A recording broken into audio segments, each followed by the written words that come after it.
Good morning, ladies and gentlemen. My name is Mike Perloff, Program Chairman for this wonderful event. Welcome to the 2014 Law Enforcement Appreciation Breakfast. First, a little housekeeping.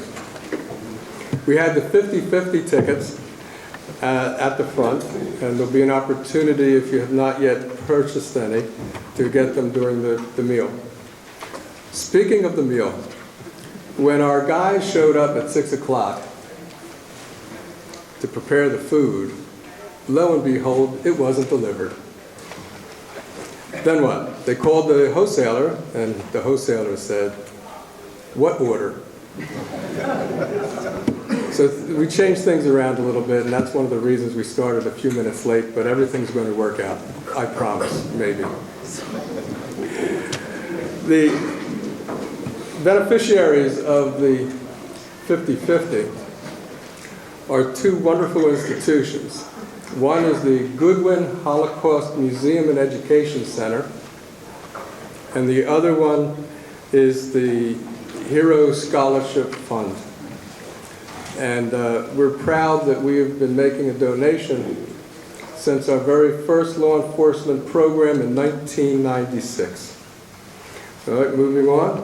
I'd like to thank the sponsors, all the different organizations that you've seen in the program guides and that were on the flyer, who for many years have been proud to honor law enforcement and public service men and women for protecting us all. I'd like to thank some of the presidents of different organizations, from some of the Jewish organization, South Jersey Men's Club, President Don Weisenstein. From the JCRC of Southern New Jersey, I'd like to thank Executive Director David Snyder and President Jonathan Korn. From the Shomrim of Philadelphia and Delaware Valley, I'd like to thank President Howard Lebofsky. Shomrim, by the way, is the organization that has national chapters of Jews in law enforcement and public service. From the Anti-Defamation League, I'd like to thank Josh Cohen.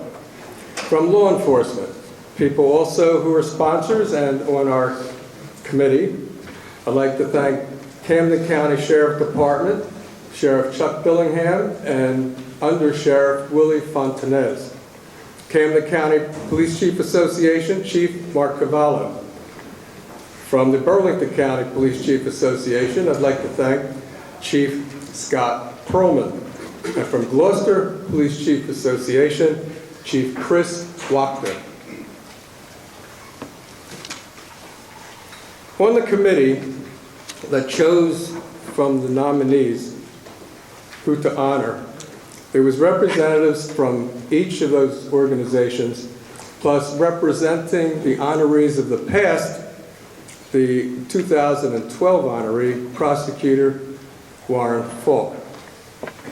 Special thanks to the fellows from the JCRC and the South Jersey Men's Club who prepared the food, or are doing it now because it came so late. And of course, thank you so much for the people that we are honoring. I'd like to just take a moment to point out our very first breakfast in 1996. The very first person who was the special honoree was the chief from Evesham Township, Chief Nick Matteo. And Nick is here today. Could you stand, please, Nick?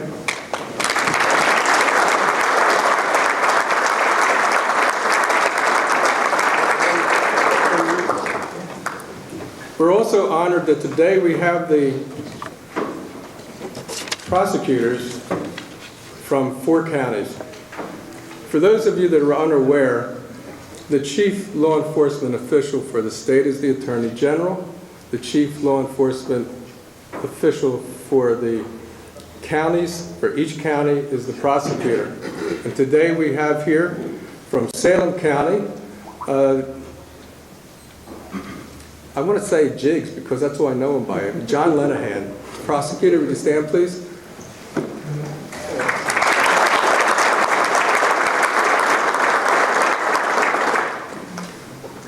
Moving up the river From Gloucester County, we have Prosecutor Sean Dalton.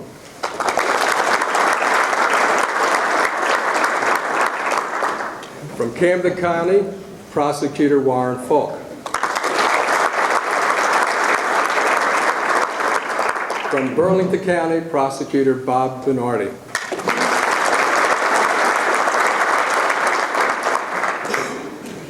Now I'm going to turn it over to the MC for today, Bill Fleischer. Bill is a former president of Shomrim, a former so many other things, but he's also a friend. And if you've heard of the world-famous Vidocq Society that helps solve unsolvable crimes, to help families have closure for crimes that can't be proven in court, one of the founders is Bill Fleischer, and our MC, Bill.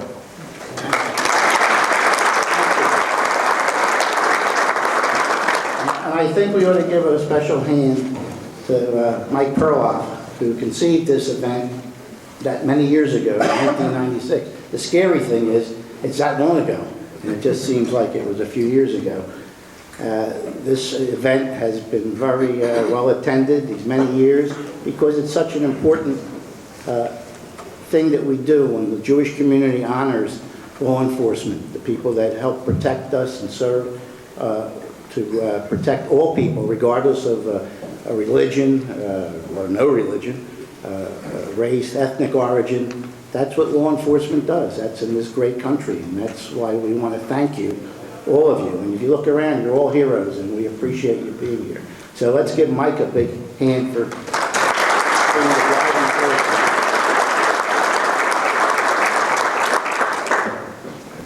And now we're going to have a moment of silence for all the law enforcement officials and firefighters who passed away in the past year, and the people who have suffered at the hand of hate, like happened out in Kansas recently with the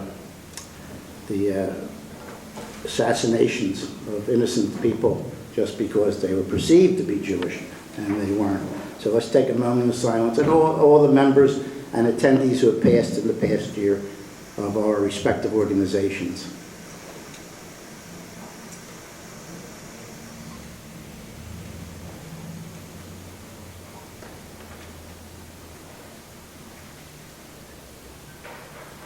Thank you.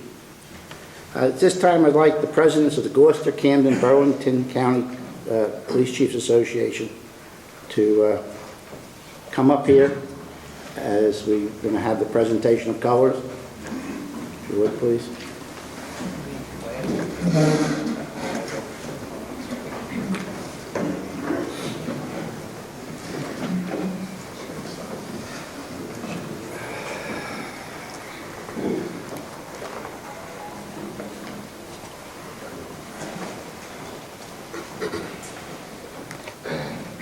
And if we all stand for the presentation of the Gloucester Township Police Department Honor Guard. Gentlemen.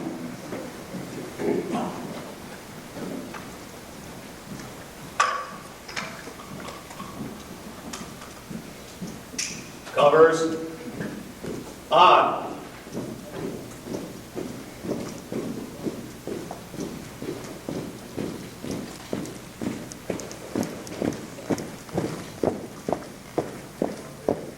Detail, hold. Detail, left, face. Order, arms. I pledge allegiance To the flag of the United States of America and to the republic for which it stands, one nation, under God, indivisible, with liberty and justice for all. Order, arms. Detail, right, face. Detail, forward, march.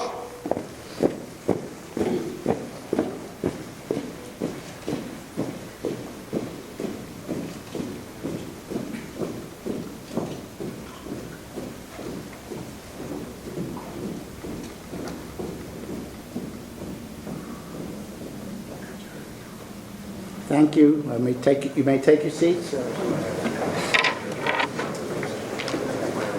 So I was under instructions to make this quick, wise, and meaningful.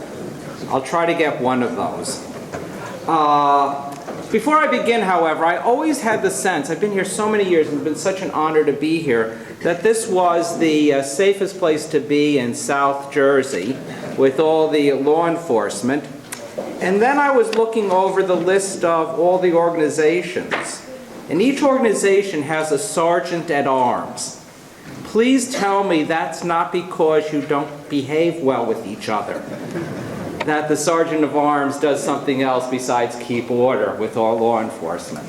But it is a pleasure and an honor to be here again and to be invited up to say a few words. What I'd like to talk about today is something that may be a little unusual. It's about angels. And what it means to believe in angels, and ultimately what it means to be an angel. The word angel is an English word, comes from Greek, angelos, which is the word used to translate the Hebrew word malach. And both the Hebrew word malach and the Greek word angelos have a base meaning, and that is to be a messenger. So that in a fundamental sense, an angel in the biblical tradition is something or someone that carries a message, ultimately the true message, a message from the divine, from God. An angel is sent to tell us something, to do something, to make sure that something happens that reflects that which is good, lasting, beautiful, and holy. An angel is anyone or anything that carries the divine message. And ultimately, that divine message is the realization of the golden rule: to love your neighbor as yourself, to do unto others as you would want others to do to you, to care and love others, for they are like you. Now, we often have a sense that angels are some sort of supernatural being that is sent from above. But the first extensive picture of angels in Scripture is that of Jacob's dream. And every time I look at that every year, as we read through the 5 books of Moses, I'm shocked that the angels don't begin from above and come down. They begin on earth and climb up.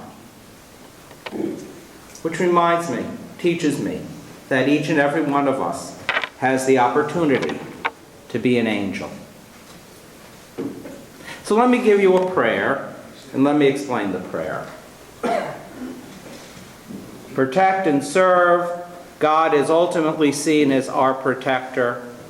God is ultimately seen as the one who serves us, provides all the good that we have, makes sure that we have food and water, homes.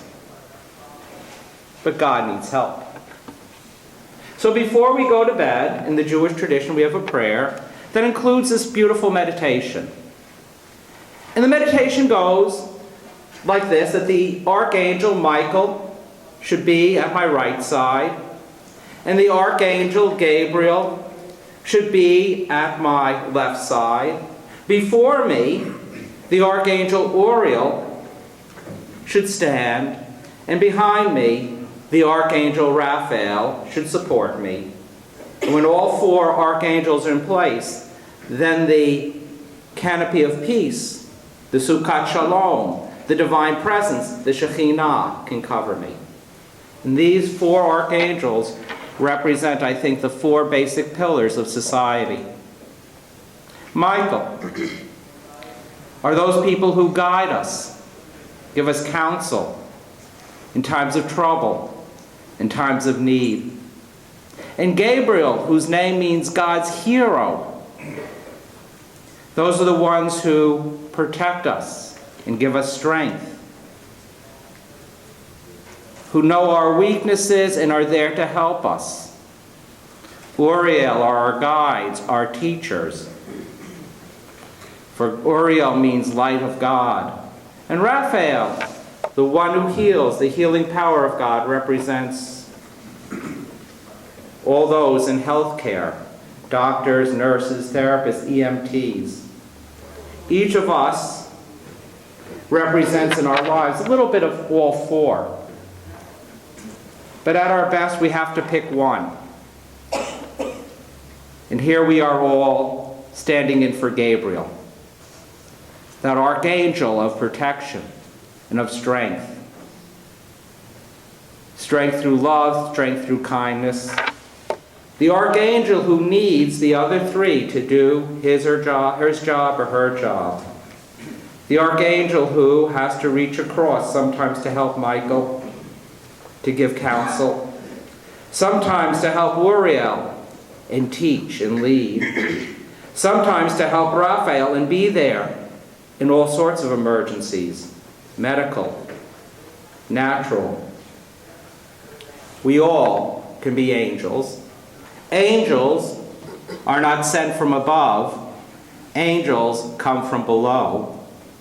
Angels understand that we all carry a message. Angels understand that message is the ultimate message of mutual love. And we all have to do it. We all find our place. And I want to honor and thank you and salute you, all those who represent the great Archangel Gabriel in keeping us strong and healthy, and above all, safe and secure in a world that can be rather frightening and rather dangerous. God bless each and every one of us, and God bless each and every one of you. Amen. Amen. Now you have to ring up Rabbi David. So I'd like to invite our host and my colleague, Rabbi Jerry David, to come up and lead us in Hamotzi, which, let me tell you, is our most important prayer this morning. Thank you, Louis. Good morning, everyone, and welcome to Temple Emmanuel. And on behalf of Rabbi Larry Sernovitz and Cantor Neil Schnitzer and our new executive director, Mark Rothstein, we are so honored to host this appreciation breakfast for law enforcement. So welcome. We're about to say the blessing over the bread. In this case, we have a challah. No, in this case, we have actually a bagel. You may wonder, what is the motzi, the hamotzi, what is it all about? It's like breaking bread. It's thanking God for the basic but real joys of life. And it immediately precedes the meal. You will notice that we keep the challah or the bagel covered at first. And there's a reason for that. Actually, there's a reason for everything in life, of course. You're probably familiar with the story of the Israelites crossing the wilderness, right? They're in the desert for 40 years.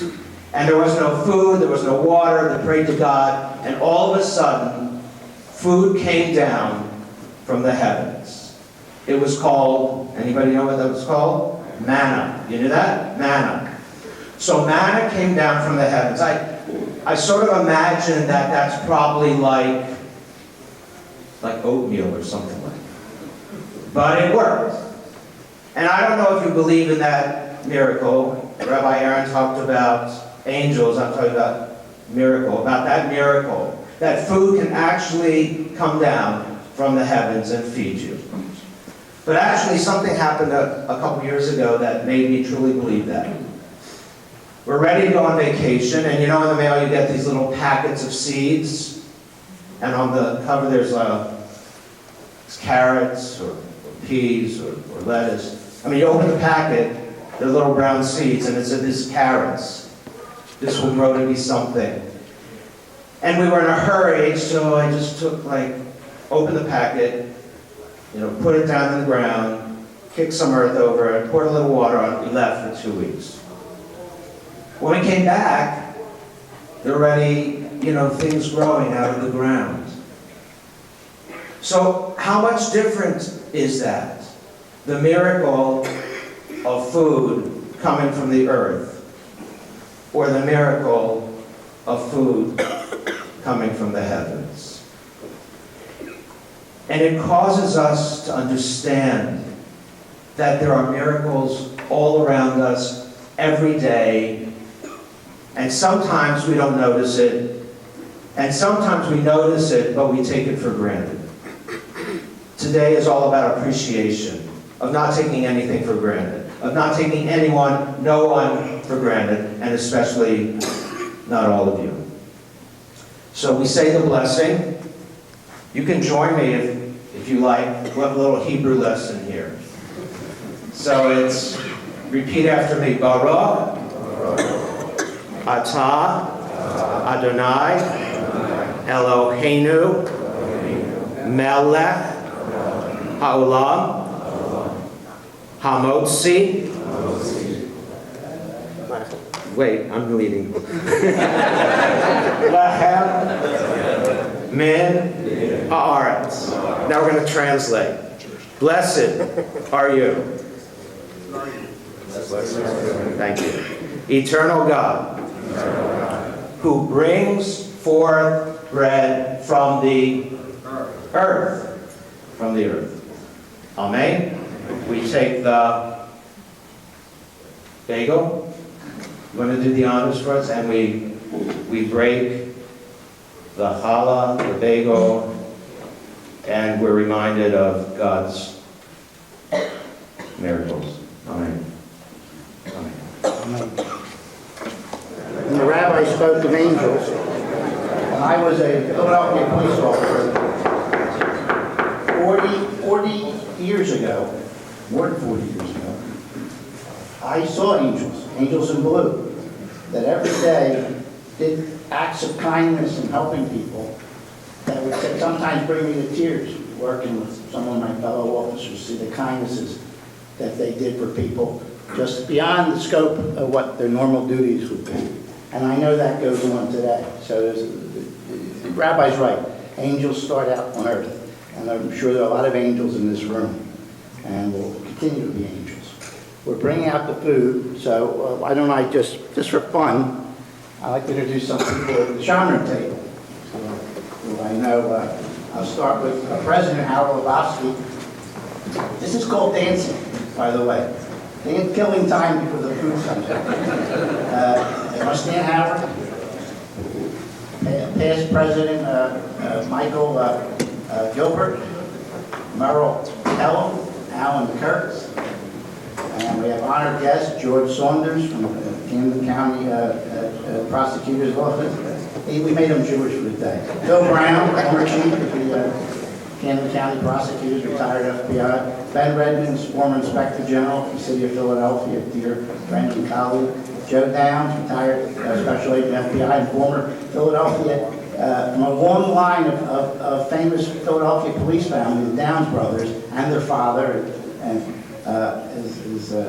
and from Montgomery County, we have Sam Dallin, who's chief of detectives, and Mark Bernstein, who is his deputy. And anybody I miss at that table? And we're here with the Shomrim group. And how we doing over there, gentlemen? It's coming out? It's coming out. Would anybody like to say anything? Mike can't. Would like to say anything? Should I do my cat skills? And where are you from, dear? Anything you want to say, Mike? Okay, here's how we're going to do the... Okay, Prosecutor Warren Faulk on 1, 2, and Thank you, Bill. I've been asked to make some remarks on behalf of the past awardees.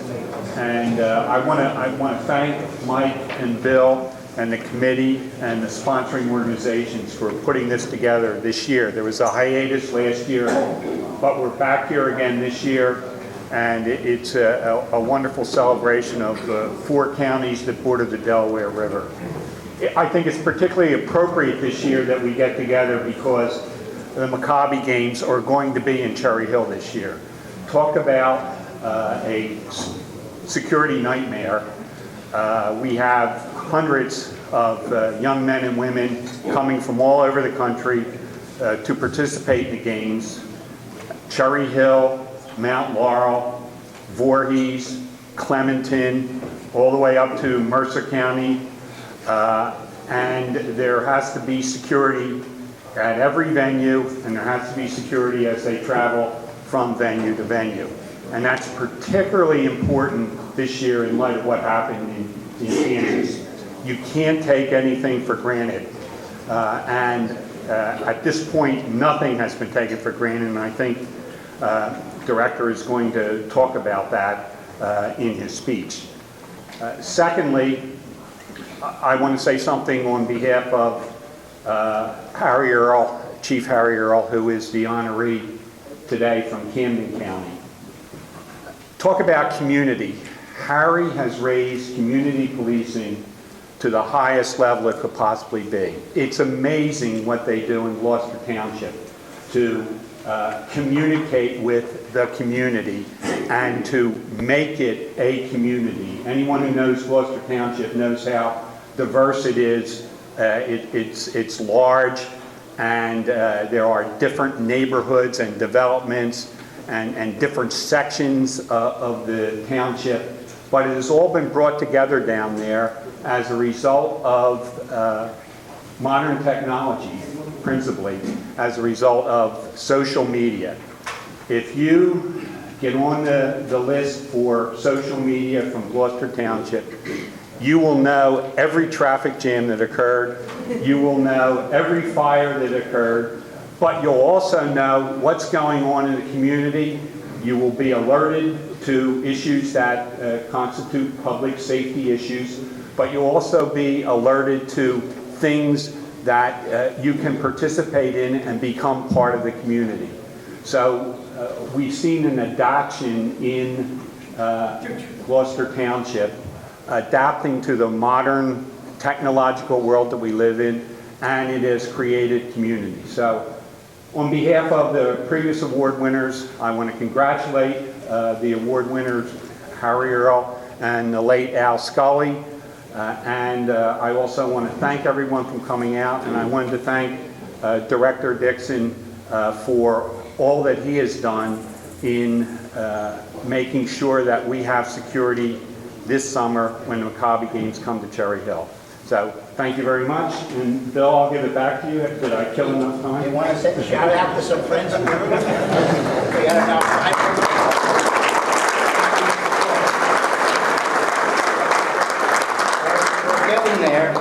We're getting there. At this point, I'd like to bring up Colonel retired Nelson Mellitz, from the Jewish war veterans, served in Baghdad and many places, and he'll has a few words for you.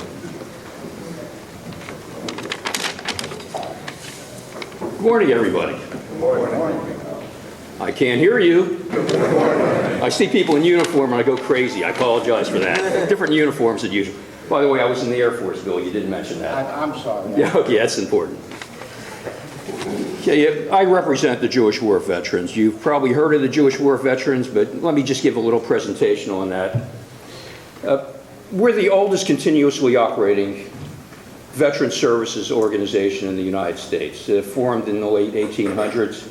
We provide services for veterans no matter what your race, religion, creed, sex.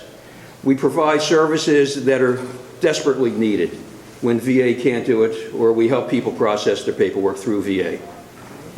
I'm really a last-minute substitute for Arthur Seltzer. If you were here 2 years ago, you'll remember Arthur Seltzer, World War II veteran. Arthur is 92 years old. He's not feeling well today. Arthur's a good friend of ours. He's a Bronze Star winner. Bronze Star recipient. He, on June 6, 1944, he landed on Omaha Beach. He was in a landing craft with 36 people. Only 2 survived. He fought in the Battle of the Bulge in November, December, January. November, December of 1944, January 1945. In April of 1945, he was one of the first United States Army troops to enter the gates of Dachau. As Bill said, I was in Baghdad, I was in Iraq in 2005, 2006, probably the height of the fighting. I can't imagine, even though I saw some very horrific things there, can't imagine what the greatest generation, Arthur Seltzer, saw when he entered that camp. He has said to me that when he entered the camp, after about 15 minutes, some of the prisoners in the striped outfits that you see in the TV and newsreels and everything else came walking out. They looked like skeletons. They had lice all over them. His 6-man patrol went over to the western side of the Dachau camp, and they saw the ovens where the infants, the little children, were thrown into. Arthur said to me that he put his hand on the oven, it was still warm. It was still warm. Just think of that. Yes, they're the greatest generation.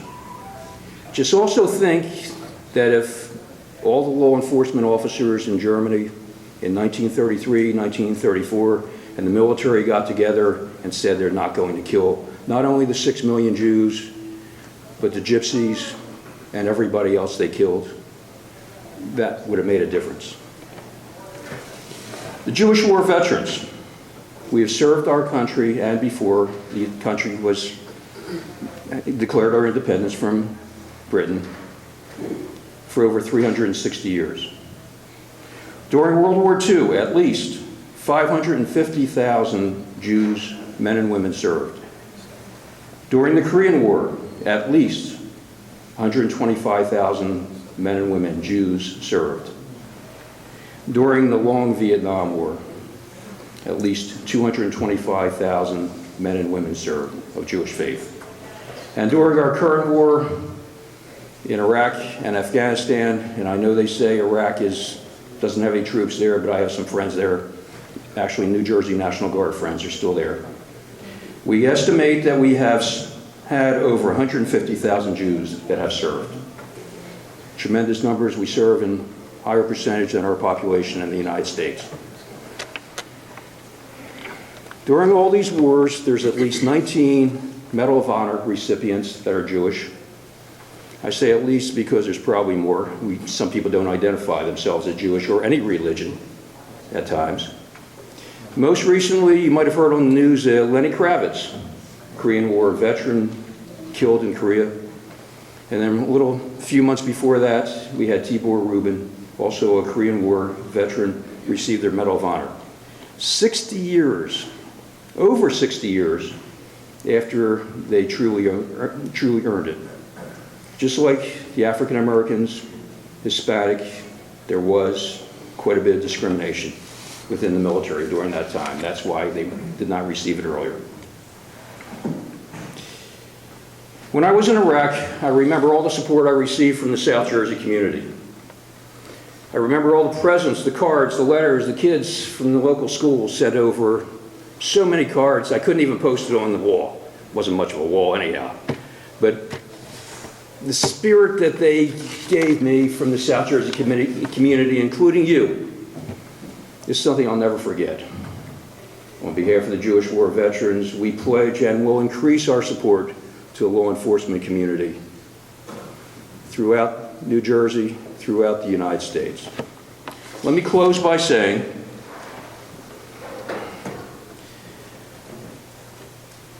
I pledge on behalf of the Jewish community that we will work together in any task you have, because it's the right thing to do. I usually say at the end of my presentations that the biggest thing that you could have as a casualty within war or within peacetime is to be forgotten. the Jewish community has demonstrated here, as well as we will continue to demonstrate that we will never forget the law enforcement community, and we will work with you. Thank you.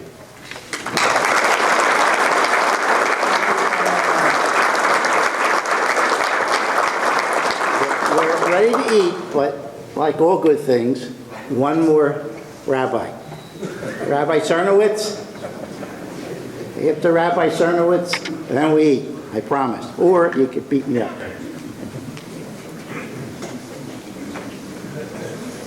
I'll be fast, I promise. I know there's rumbling tummies, we can hear it. So I do want to say, I want to offer a prayer for law enforcement. But before I say that, I want to just share one very brief story. The 10th anniversary of 9/11, as we as a country in many different communities came together to honor those law enforcement officers and military who came to the aid of this country. And I was on the other side of the bridge in suburban Philadelphia at the time. I soon moved over to the better state, I understand that. And we brought in a brigadier general from the Pennsylvania National Guard to speak.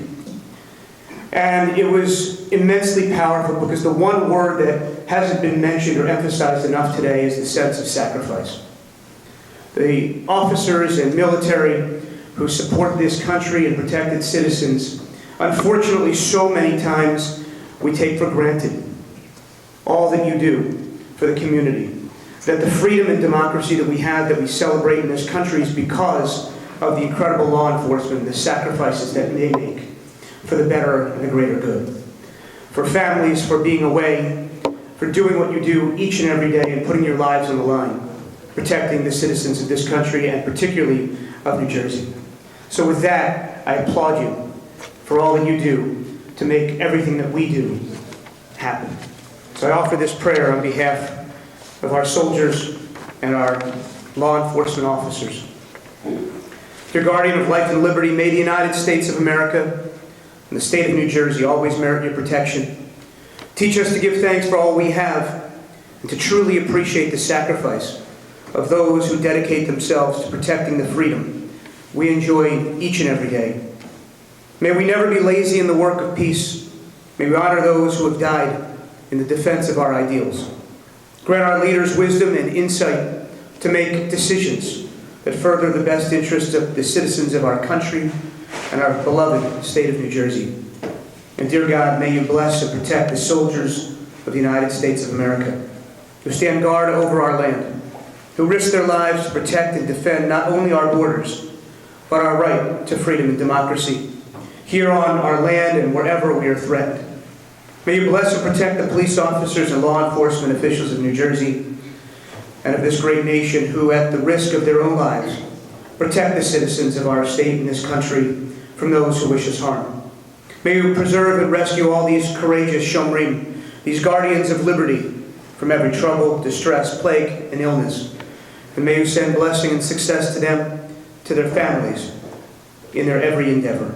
May you grant them protection, courage, and strength. Together we say, Amen. Amen. Thank you on behalf of all of us for being here today. Thank you, Rabbi Sernovitz. All right, we're going to eat. But we're going to do it by tables. Now we have 2 serving tables, one over there, and they work from both sides. So we should move people pretty quickly through the system. But I'd like to invite our honorees family, the family of Chief Alvin Sculy, to go up first, that table.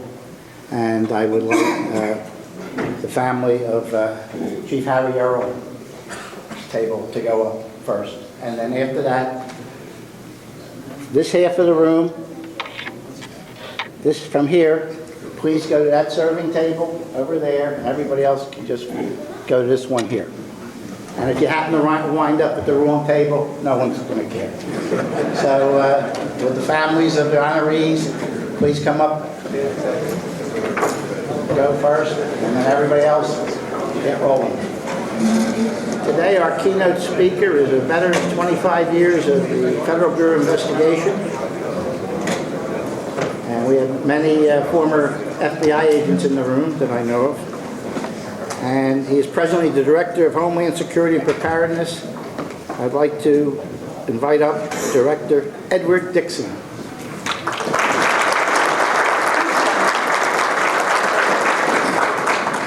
Good morning. And thank you. I now realize that I'm between you and the door as opposed to you and lunch. So this is a good spot to be in, I guess, in between the program and the honorees. Again, good morning and thanks for the opportunity to be here. I'd like to acknowledge Mike Perloff, the program chair, Nancy Baer, Associate Director of the Anti-Defamation League, Jonathan Korn, President, Carol Orwitz, Vice President, and David Schneider of the Jewish Community Relations Council. And of course, the Master of Ceremonies here this morning, Bill Fleischer of Shomrim. I also want to recognize Eli Honig and Phil Eron from DCJ, and to the numerous FBI retirees that are in the room. Good morning and good to see you. Let me also acknowledge the county prosecutors from Burlington, Gloucester, Camden, and Salem counties, respectively, Bob Bernardi, Sean Dalton, Warren Faulk, and John Linehan. I have a very, very good and special relationship with these four county prosecutors, great leaders, great partners, so I want to thank them for being here today as well. And I also want to congratulate and acknowledge Chief Harry Earle from the Gloucester Township Police Department as this year's honoree. In addition, Chief Earle has provided invaluable assistance to my office this past year with his contributions to our school security task force. I also would like to offer my belated condolences to the family of Chief Alvin Sculy from the Florence Township PD. I recognize his many years of dedicated police and community service here in South Jersey. So it's an honor for me to be here this morning with so many of our partners throughout law enforcement and the private sector. All of the sponsors of this morning's events share the pledge of service, education, and outreach to all the communities. So the theme of this breakfast, to recognize law enforcement officials who lead the fight against crimes of bias and hatred while promoting better relationships between all people, speaks to that exact shared commitment. For me, it's a simple premise. We are all in this together, and none of us can accomplish the mission of our respective organizations by going it alone. And this requires us to be able to call upon a cadre of talented and dedicated professionals in both the public and the private sectors. Our partnerships and collaboration help us to collectively fulfill our responsibilities to protect both the residents and the infrastructure of the state. And we do this together, by working together and working efficiently. And this is a tremendous source of pride and privilege for me and my office. At this time, let me take a moment to acknowledge and extend my sympathies to the communities impacted by the random and horrific shootings in Overland Park, Kansas on Sunday, April 13th. So while the victims were not Jewish, they were specifically targeted due to hate crimes and intentionally perpetrated against Jewish persons and facilities. The suspected shooter was charged with capital murder in the two shootings at the Jewish Community Center and first-degree murder in the shooting at the retirement home. Following this incident, my office immediately convened a conference call with our faith-based communities and county law enforcement partners for two primary reasons. Number one, to ensure that there were no other potential links or threats here to the state. And number two, to enhance our awareness of this incident to help secure these facilities. Key among the recommendations was the liaison with local law enforcement. So today's breakfast is a true representation of the trusted partnerships between law enforcement and the communities they serve and protect. So just as the global commerce impacts our local economies, so too have new and emerging threats. Threats from global criminal and terrorism organizations have indeed impacted our approach to local policing and anti-crime efforts. So as we seek to fight against crimes of bias and hatred while promoting better relations, we come to recognize a variety of divergent threats against the state. And this is especially significant here in New Jersey, where we are the fourth smallest state in the U.S., covering about 8,700 square miles. And yet we have the highest population density at 13 times the national average. And we are also the most diverse. With approximately 8.8 million citizens, we are the home to many diverse religions to include Christians, Muslims, Jewish, Sikhs, Hindus, Buddhists, Baptists, and others. In Lakewood, Ocean County, is home to one of the largest yeshivas in the world.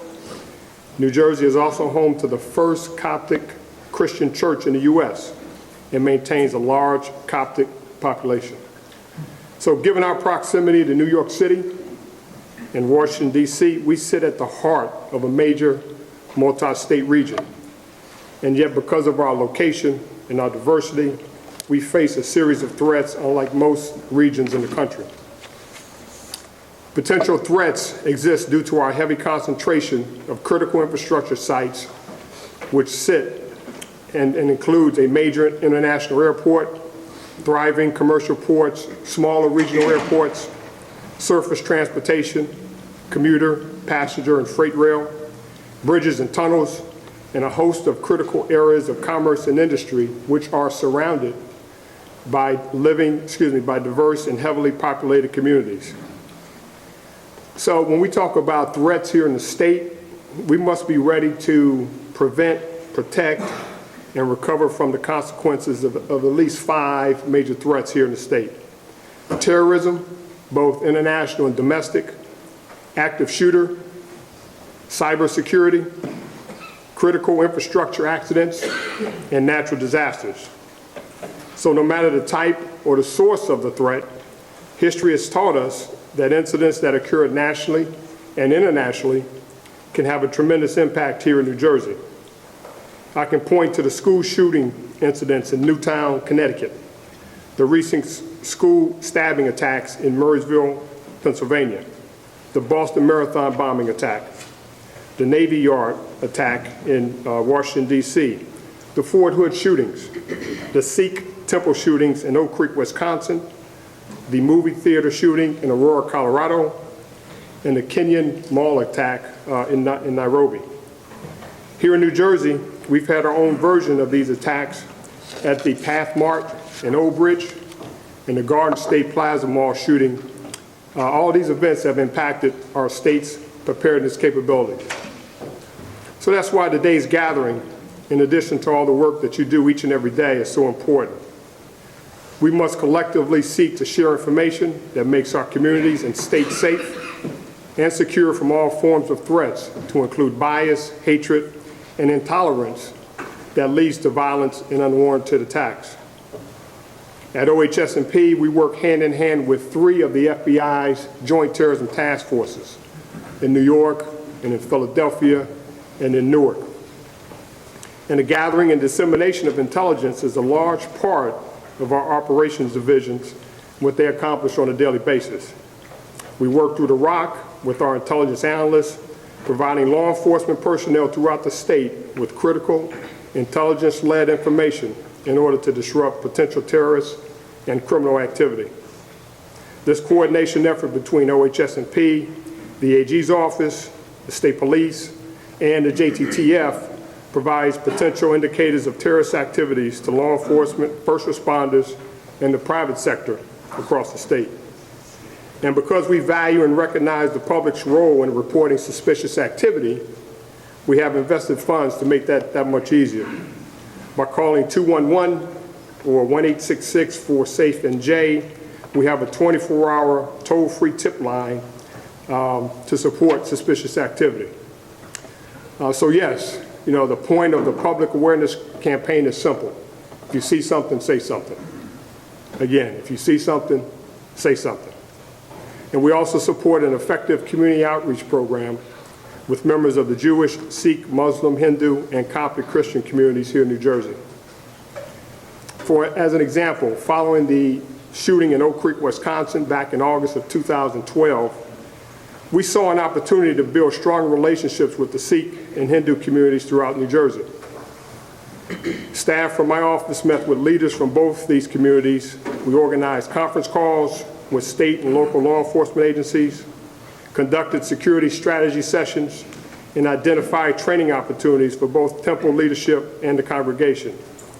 We have also worked closely with the AG's office in our Interfaith Advisory Council to conduct site assessments, identify funding sources to address identified vulnerabilities, and identify protocols to share immediate information and intelligence.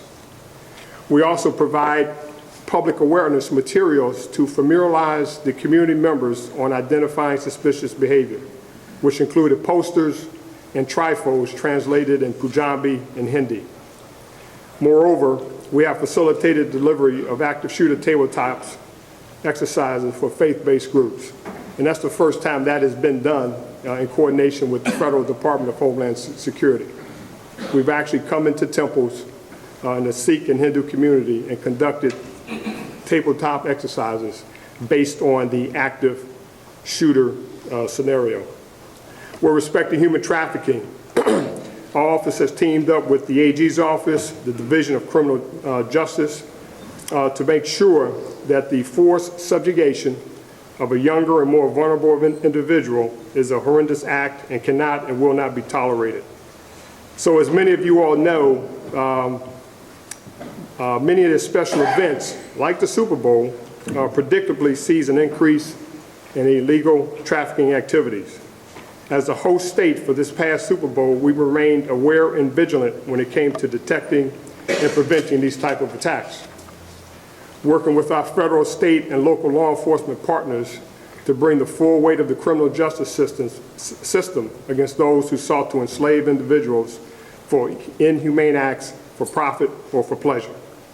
So I'm really proud of the leadership that the Attorney General's office has demonstrated on this issue, specifically John Hoffman and his predecessor, Senator Jeff Chiesa, along with the Division of Criminal Justice, the work they've done in this area. So I think up to this point, I've really painted a doom and gloom picture here for us here in the state. But that's because where we sit and what we have here in terms of our risk. So what keeps us safe here in New Jersey? If we look outside of the country internationally, it has to be the effort that our military has done over the past 14 years since 9/11. That cannot be understated. Our military has done an outstanding work, an outstanding job taking the fight to Al-Qaeda and Al-Qaeda supported linked terrorist organizations. Now, our intelligence community has done an outstanding job. There's better connectivity between countries and internally between the intelligence community here in the United States. Those are probably the first two things while we're safe here now, 14 years out from 9/11. But domestically, one of the reasons that why we're safe is due to our public messaging. We have really joined with the public on how to identify suspicious activity and how to report it. And one of the sole purposes of the JTTF is to run out every lead that comes to its attention. Every one. So when you talk about FBI JTTF, hopefully you don't have the vision of 20 FBI agents sitting in a squad room doing this work. There's probably 4 FBI agents, maybe 5. The other 15 come from county, municipal, and state law enforcement entities. A true partnership. Task force, not just of FBI agents, but of law enforcement personnel from the surrounding areas. So public messaging, the training that has been identified and conducted for local, county, and state officers has been a big help. Planning and exercising, information sharing, and probably the biggest thing is partnerships and collaboration. Partnerships and collaboration. Without partnerships, we cannot get anything done. And we already know we can't do it alone. So we're very, very fortunate to have strong partnerships here in the state. With respect to information sharing, and I think my former FBI colleagues that are retired can attest to this. Pre-9/11, before 9/11, it was a need to know. If you didn't need to know it, you didn't get it. Post 9/11, it's a need to share. So now we struggle with not so much of an information sharing issue or problem, but an information management problem, because we're getting too much information. So we share information much, much better than we did pre-9/11. But now the challenge is, how do we manage that information? How do we pick out that information that's germane to our state, to our critical infrastructure partners, to our faith-based communities? And that's what we struggle with today. So before I conclude, let me take a few minutes to discuss 2 points, challenges and opportunities. So every day, law enforcement and first responders are faced with daily challenges, particularly from the public. And honestly, as law enforcement in the room, you all can attest to this. This is the special part of the job that draws the best of our young, brave men and women. You don't know what the day will bring. You don't know what the next call will be about. You don't know what impact you can have on someone's life, someone's situation, your community. But therein also lies the opportunity.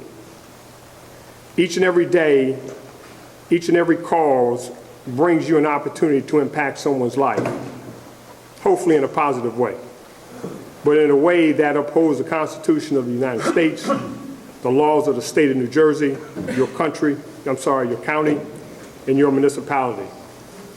And the more positive and effective the impact, the stronger our bridges become, the safer we become. So whether it's getting the proverbial cat out the tree or a visible patrol around a school, around a temple, around a mosque or synagogue, you send out a strong signal to those citizens who abide by the law. And you also send out a strong signal to those that don't. So in closing, allow me to reassure you that OHS&P will continue to develop and enhance public and private partnerships throughout the state and regionally. I think after 13 years post 9/11, I think we have a pretty good handle on New Jersey, what the threats are, what the risks are, what the challenges are. But we also must look regionally at New York, at Pennsylvania, at Delaware, and see what those challenges, how those challenges could impact the state. So it's not just New Jersey, now we're looking regionally in order to better protect the people and property of the state. And we will seek those opportunities to partner to ensure our communities are more resilient, more safe, and more secure. So let me thank this body for taking the time and making the effort to recognize those within the law enforcement community here in South Jersey for their leadership, for their sacrifice, and for their efforts each and every day to protect us against hate and biased crimes and from other threats and hazards. Oftentimes I hear my brothers and sisters in law enforcement kind of complain that this is a thankless job. And I have to remind them that quite to the contrary, our actions, what we do, how we do it, are appreciated, that they don't go unnoticed. And that's evidenced by the body, the event, the breakfast that we share here this morning. So I want to thank you very much for allowing me to share a couple of comments about the state and about the event this morning. And I look forward to the continued partnership with the faith-based communities here in South Jersey. Thank you.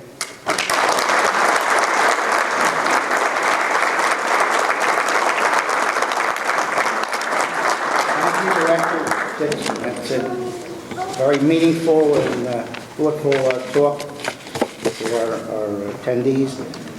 It reminds me talking about a couple things. Quickly, it's Rogers and Hammerstein, South Pacific, there's a song called Carefully Taught. It says you got to be taught how to hate. And by what police do, they teach people how to respect. And that's very important. So thank you. Thank you, sir. For the words.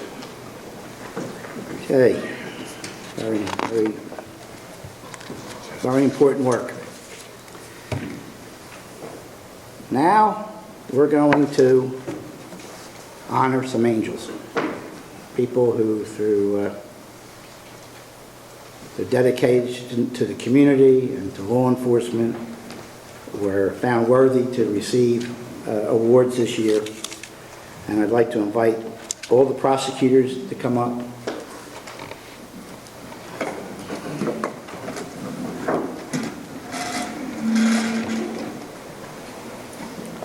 And Chief Scott Perlman, Burlington County Chiefs Association, come up, please.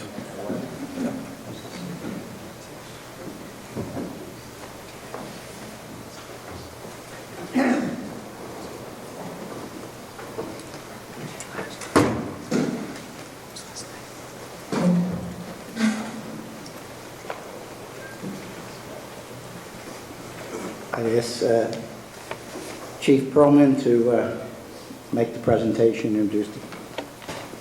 Okay. Detective Jim Ford, Florence Township Police Department, you come up. And can I have Amy Sculy and Patrolman Daniel Sculy?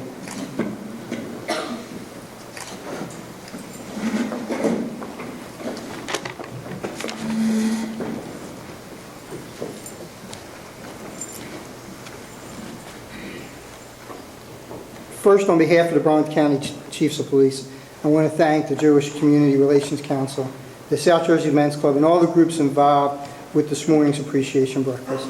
I especially want to thank Mike Perloff and his timeless efforts in helping to put everything together. When Mike contacted our association and was looking for us to nominate either a member of our group or a member department or unit, we really had nobody to nominate. It was put out, and we really got no responses back, and we looked. Unfortunately, this changed, and I say unfortunately because it took us losing a great member of our law enforcement community to realize differently.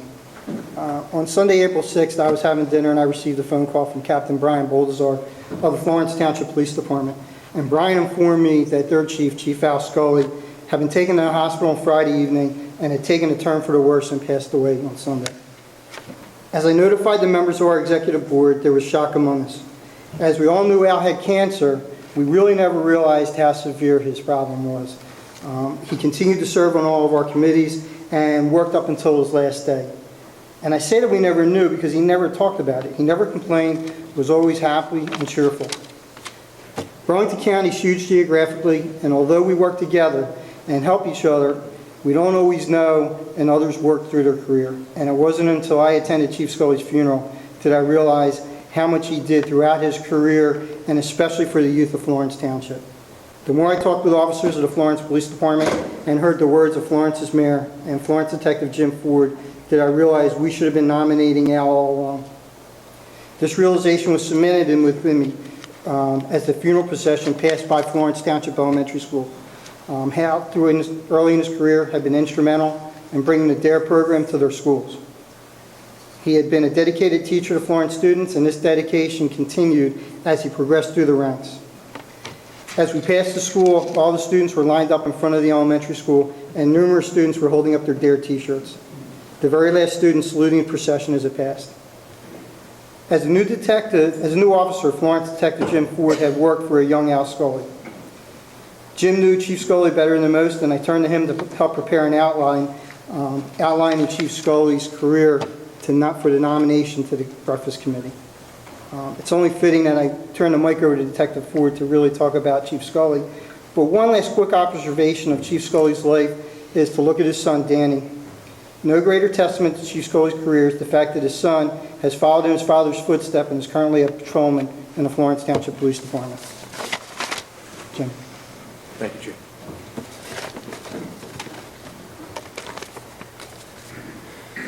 It is with pride and honor that I present this award to Chief Alvin G. Sculy the Community Service Award at this year's Law Enforcement Appreciation Breakfast. It is with regret and sadness that I present this award posthumously. Just 3 weeks ago, I eulogized Chief Sculy, and today I attempt to honor him. I make two apologies before I begin. First, to Alvin's wife Amy and his son Danny, who continues to follow in his father's law enforcement footsteps. My apologies, as my words will undoubtedly fall short of the true feelings that you have for your wife, or for your husband and father.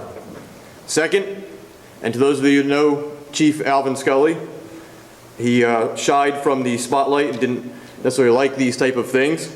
So, sir, I'm sorry, wasn't my idea.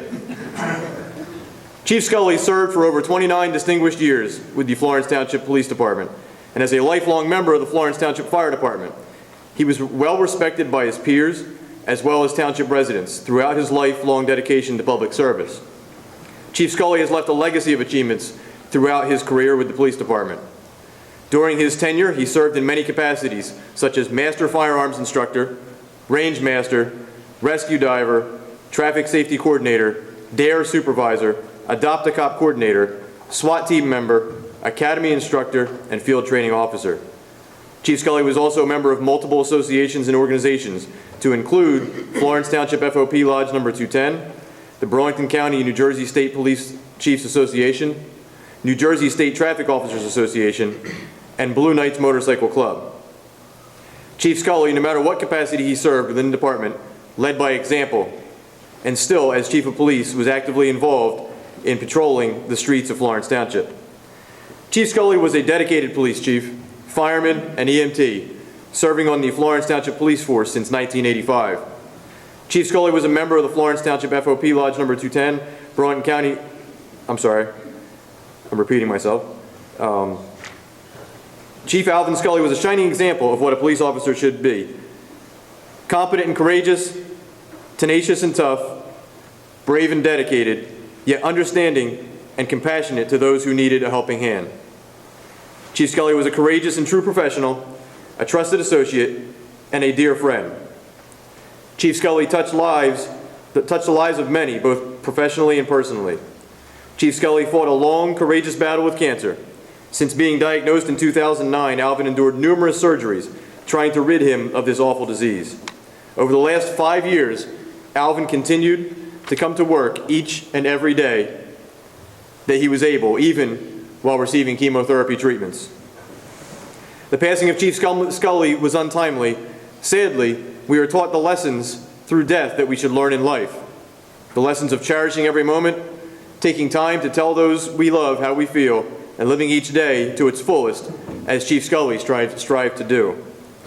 Chief Sculy impacted the lives of many through the unspoken lessons taught by the way he led by example as a man and as a chief. If I were to sum up the impact that Chief Sculy had on his community, the way he promoted better relations between all people, I would recount the events of April 10th, 2014. The funeral services honoring Chief Sculy, as the processional made its way around the bend in the river and crested the hill. A long line of children could be seen stretching the long span of sidewalk in front of the Riverfront Elementary School. The children that made up this human chain of honor stood quiet and at attention. Some held up shirts with DARE imprinted upon them. Some stood saluting the man they knew briefly as the DARE guy. However, each and every one of the children of all genders, races, ethnicities, and creeds stood and honored Chief Sculy. The sight was one to behold indeed, and a true tribute to the person of Chief Sculy. I respectfully submit this small glimpse of Chief Alvin Sculy, the person he was, the man he will always be to those who loved him, and the deeds that left an impression on the lives and hearts of many. Thank you for allowing me this opportunity. Thank you for recognizing all members of the law enforcement community for their service to community. And thank you for recognizing the honorable and dedicated service of Chief Alvin Sculy.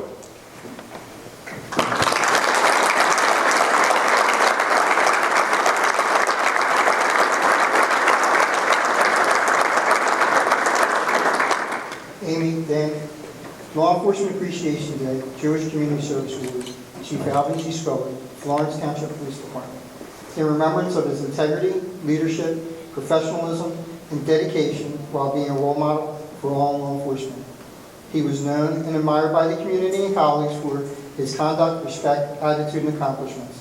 It's presented by the Jewish Community Relations Council of Southern New Jersey, Burlington, Camden, and Gloucester County Police Chiefs Association, the Shomrim of Philadelphia and Greater Delaware Valley, Camden County Sheriff's Office, South Jersey Men's Club, and the Anti-Defamation League, April 2014.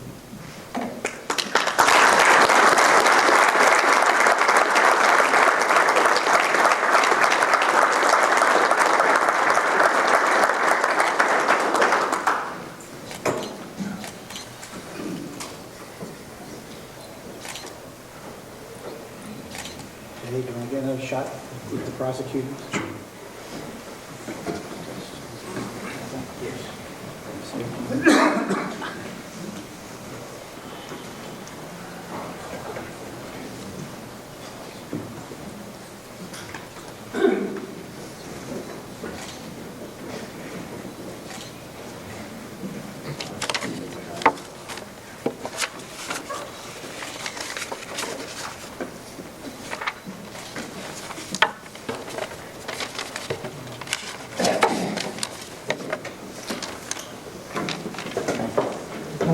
Thank you very much. Hearing those kind words about Chief Sculy, the image of those children standing there goes back to what I was saying. Carefully taught. Chief Sculy was carefully teaching them how to respect themselves and how to be better human beings. And for that, he's one of God's angels. For our next honoree, I'd like Camden County President of the Police Chiefs Association, Chief Mark Cavallo, to come up, please.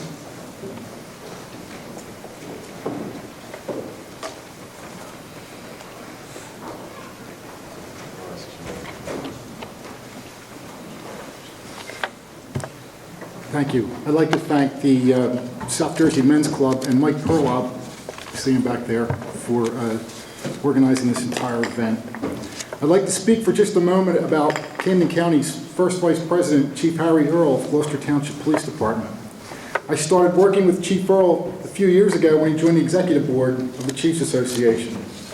Chief Earle started his career in 1988, and he rose through the ranks until he was named Chief of Police of Gloucester Township in 2009. During his career at Gloucester Township, it had to be noticed that Chief Earle is clearly an intellectual, probably one of the smartest people of anyone in any room in which he enters, and his kind-heartedness is also equally apparent. Chief Earle has the easy ability to speak to people, and whenever I might see him off duty, maybe at a hardware store or perhaps a diner, I was always struck with how amazingly down-to-earth he is for a man who leads one of the largest police departments in South Jersey. Chief Earle's been an award-winning police officer and successful chief of police, and one of the reasons is because of his ability to translate complex details of policy and make these policies practical for everyone, and that's well known, and of course well appreciated by those around him. As complex as a man that he is, it's really easy to understand. Chief Earle is all about caring for others. That, in a nutshell, I'm convinced, is included in everything this man does. Today, Chief Earle's being honored for such policy. I think it's the best way to describe this are in the words of our Chiefs Association Sergeant of Arms, Chief Lou Bordy of Voorhees Police, in our nomination of Chief Earle for this award, when Chief Bordy says, after attending training at the National Center for Missing and Exploited Children, Chief Earle recognized there was a gap in what he learned at NCMEC and his own department's policy concerning missing and unidentified persons. He then went through a vigorous process to create the MARS program, which expanded beyond children and included adults. He recognized that locating the person was just the first step, and that analysis of what is going on in the home presently and in the past could lead to solving problems in the future. Chief Earle did not just stop at the policy. He recently opened the Gloucester Township Police Family Reserve Center in conjunction with the Vision Program and hired a clinical social worker to be on staff to provide services to identified members of the community. All the listed programs are geared towards fighting crime and helping members of the community beyond the initial call for service. We believe these efforts are indicative of someone who is worthy of receiving the recognition of this award. And so, on behalf of the Camden County Police Chiefs Association, and with our nomination, and with gratitude towards all of you, I would like to proudly introduce to you our first Vice President and this year's 2014 Southern New Jersey Community Service Award winner, Chief Harry Earle of Gloucester Township.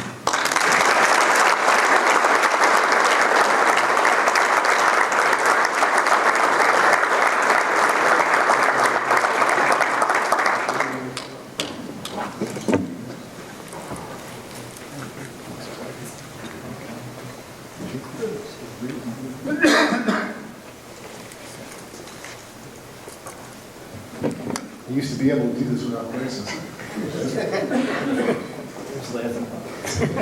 Law Enforcement Appreciation Day, Jewish Community Service Award. With the pride and grateful appreciation, the Jewish community of Southern New Jersey presents this award of special recognition to Chief Harry Earle of Gloucester Township Police Department for his outstanding leadership, professionalism, and dedication while working to provide a safe environment for all citizens, regardless of the religion, race, or ethnic background. And it's signed by all the sponsors. Chief, congratulations.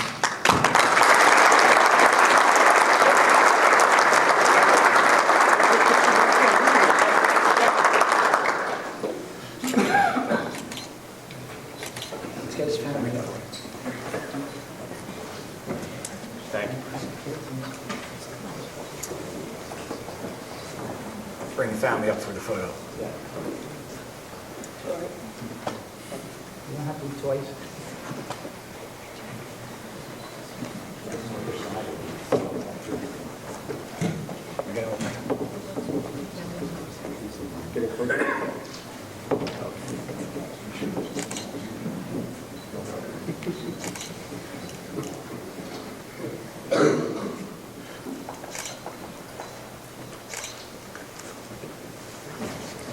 Say a few words, Chief.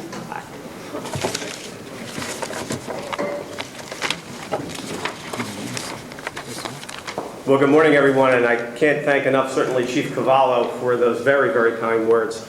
And I made a few notes here, of course, the South Jersey Men's Club and all of the sponsors of this breakfast. I think this is the third time that I've come, and certainly been most impressed. And I want to thank Mike Perloff, not only, of course, for the recognition today and bringing all of us together, but really for even the education that today I sit here and listen to a little bit about the faith here, and I think that's so important.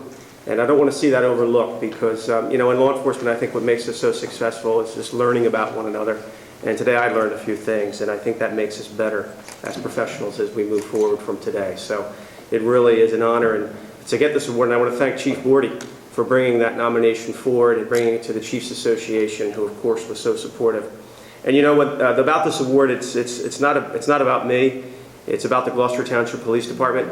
And really, to have a successful police department, I am very fortunate. I have Mayor here today from Gloucester Township, and also joining with him are some people, and that's Camden County Freeholder Michelle Gentek, who served as counsel with Gloucester Township, and also Assemblywoman Gabrielle Mascara. But these kinds of people, honestly, that we need their support. And because, to be a successful police department, it's really difficult without the support of a mayor like that. We wouldn't be able to have a program like Mars. Of course, to the prosecutor for the wonderful words that he said today, and also for his confidence over the past 4 years as chief of police, giving some latitude, really, to try new programs and try new ideas. And I thank him for that confidence in being able to do that. Of course, the Camden County Chiefs of Police Association for their buy-in, really, of trying some new ideas and some new programs, and really for the support of going a long way with my fellow chiefs. It really means a lot.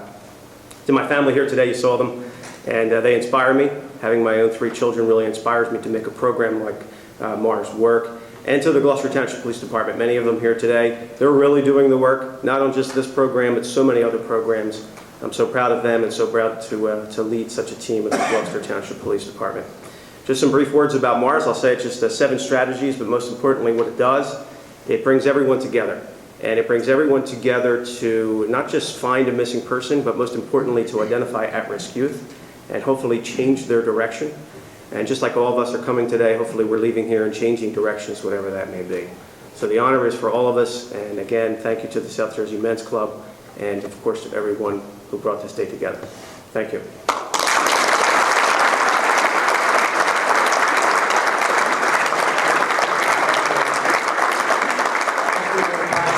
Four great prosecutors, I might add.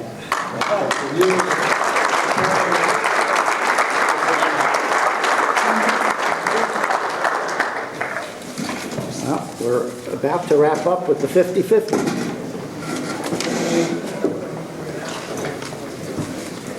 So maybe Mike Perloff, you want to come up and help administrate the 50-50?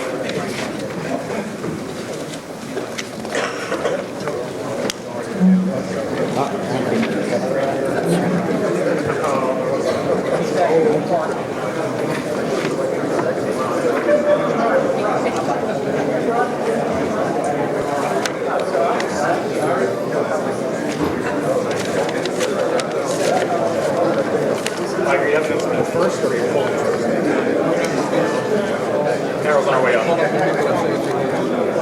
Okay.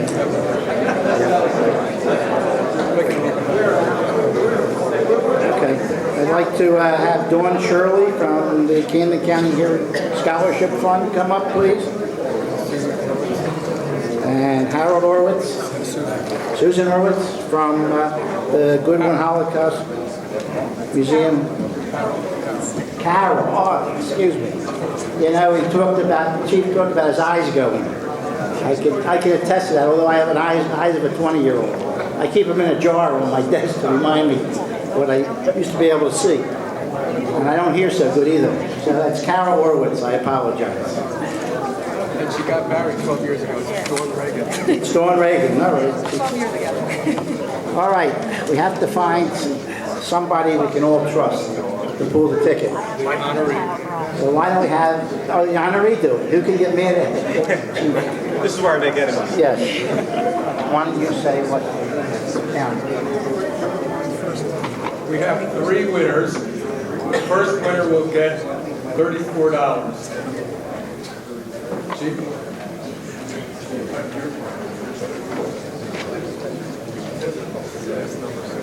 The last 3 numbers are 355. 355. Explain the organization. Oh, yeah.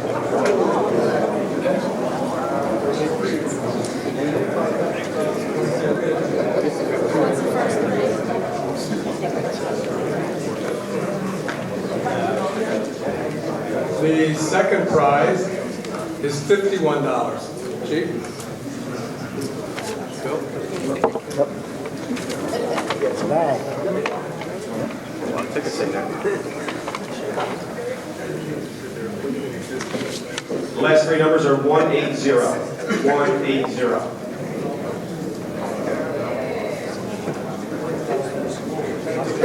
Phil's got it. It's got to donate it back.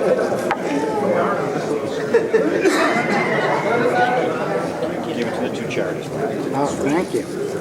Okay, let them know we donated. That is donated back to the 2 charities.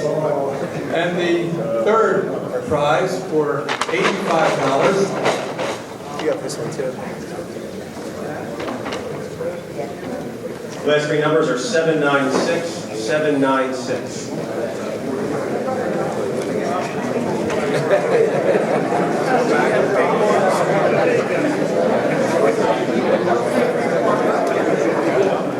Winner?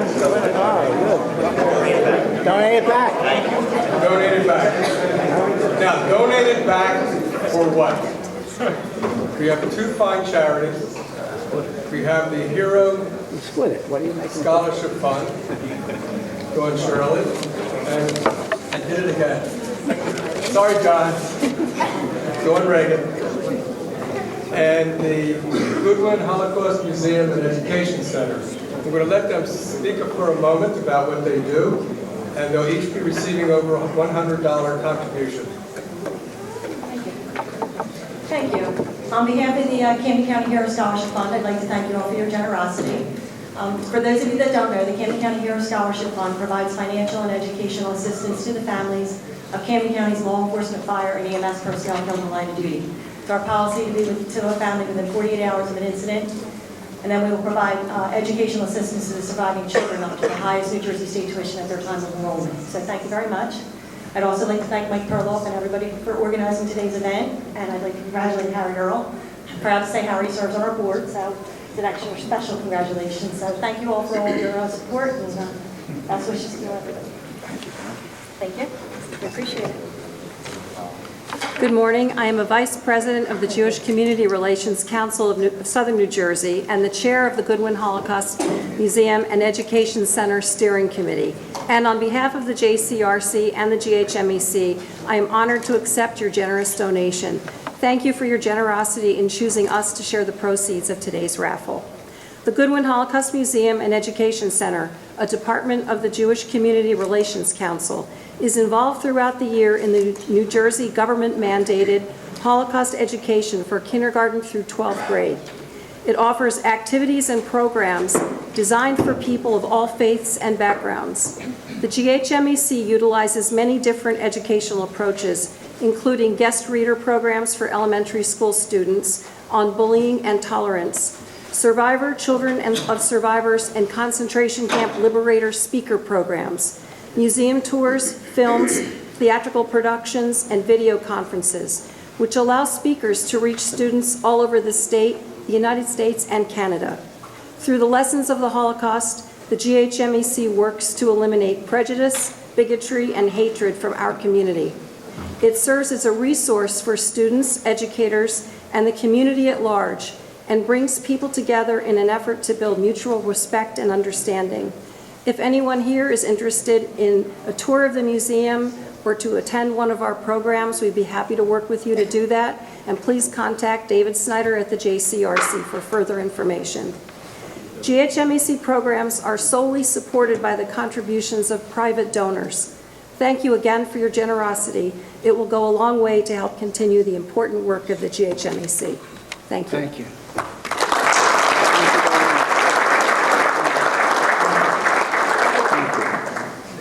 Well, another great law enforcement appreciation breakfast is over.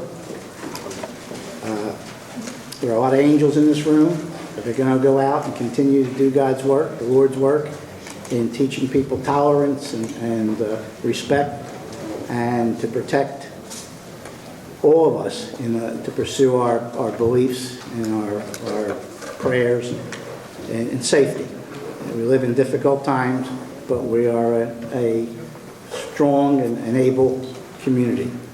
Thank you very much. God bless you all, and hopefully we'll see you next year.